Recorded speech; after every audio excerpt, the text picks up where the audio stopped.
Jamen, velkommen tilbage til endnu en Dværgen 21 video. Det er faktisk det er en god del tid siden jeg sidst lavede en video til YouTube. Kan man i hvert fald godt sige. Men i dag der vil jeg simpelthen spørge jer, hvad jeg skal lave, når jeg rammer 100 abonnenter. Vi er jo 5 abonnenter fra at ramme de der 100 abonnenter. Jeg glæder mig virkelig meget til, at vi rammer 100 abonnenter. Men jeg vil simpelthen spørge jer derude, hvad vi skulle lave, når vi rammer 100 abonnenter. Fordi en 100 sub special, det er jo noget ret stort noget jo, når man får 100 abonnenter på YouTube. Så jeg tænker måske, så for jeg sidder og vælger et eller andet, og så tænker jeg måske, at jeg vil spørge jer derude. Det er jo meget det, min kanal er baseret på.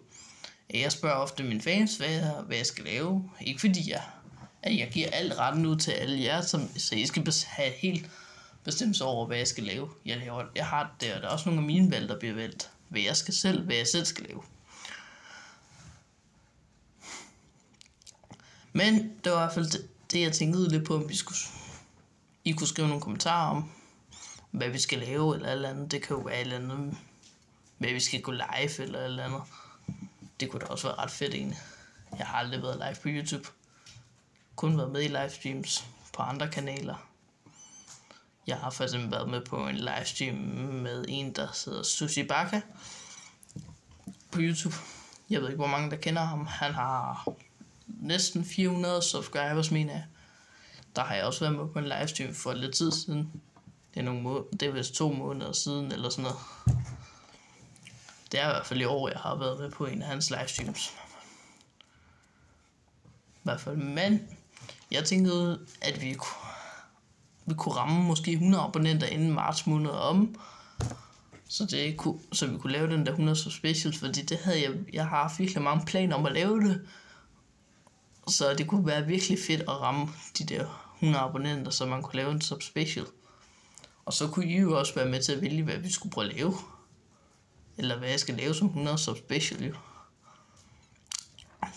Det er nok ikke sådan noget, hvor jeg skal hoppe ud for et fly eller andet, for det har jeg nok ikke rettigheder til. Eller det ved jeg ikke, så skal man da i hvert fald ringe ind til et eller andet flyselskab og spørge, om man må hoppe ud for fly, eller hoppe for faldskærm eller et eller andet. Men det havde nok været vildere, hvis det var sådan, hvor det var sådan 100 subscribers, 1000 subscribers special eller sådan noget. Men det kunne være sygt fedt at ramme det. Og I må gerne skrive nogle rigtig gode bud hernede i kommentarfeltet, hvad jeg skal lave. I har helt sikkert rigtig mange idéer, ligesom jeg også selv måske har. Jeg ved bare ikke, hvad for nogle man skal vælge imellem, for der er jo også så meget at vælge imellem, hvis man har så mange idéer. Så derfor tænker jeg måske, at I kunne stille nogle kommentarer eller spørgsmål om det, hvad vi skulle lave. I må gerne kommentere på den her video, hvis det er det, hvad vi skal lave som 100 subscriber special. Det kunne jo være ret fedt. Jeg har 95 for nuværende i hvert fald, hvor jeg laver den her video i hvert fald. Da jeg var inde og kiggede, der har vi i hvert fald 95.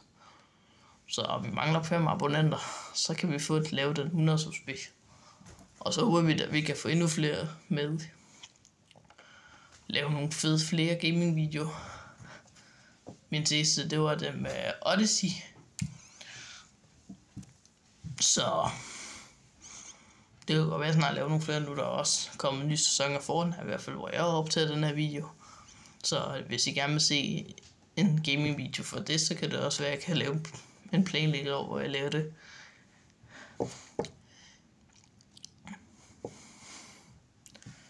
Men jeg vil simpelthen bare spørge om I vil stille nogle spørgsmål til mig, hvad jeg kan lave på min 100 subscribers. Og så vil jeg også gerne lige sige tak for de 95. Når man tænker på det, at jeg snart har været YouTube i 1,5 år.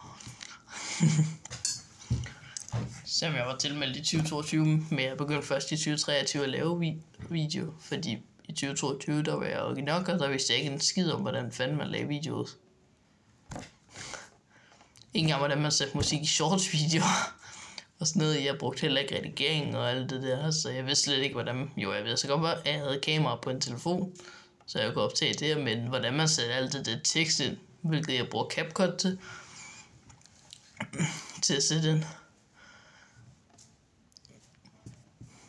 til tekst ind, for eksempel shoutouts til Kriller Gamer, YT og Bodex Avista og Sushi Baka og Lanus. Det har jeg også øvet mig rigtig meget på med at bruge CapCut, hvor jeg satte de der tekster ind. Det tog mig faktisk også lidt tid, før jeg faktisk fattede en billede af, hvordan man satte tekst ind. Men ja, det kunne være rigtig fedt at ramme 95 abonnenter i hvert fald, så jeg kan lave 100 abonnenter, mente jeg. Jeg har allerede 95, så 100 abonnenter. Så det kunne være rigtig, rigtig fedt at ramme de 100, og så kunne I komme med nogle spørgsmål eller kommentarer, hvad jeg skal lave på den her 100 subscriber special, når vi når dertil. Og så vil jeg bare sige tusind tak, fordi du har siddet og set med på den her video. Det var sådan en kort en. Husk, du er velkommen til at subscribe, så vi kan ramme de 100, og like videoen og skrive en kommentar. Og jeg svarer ofte tilbage rimelig hurtigt. Og hvis ikke jeg svarer sådan tilbage rimelig hurtigt, så er det nok fordi jeg ikke har set kommentaren lige med det samme. Men det var alt for den her video, og så vil jeg bare sige, at vi ses i næste gaming video, eller noget lignende den her.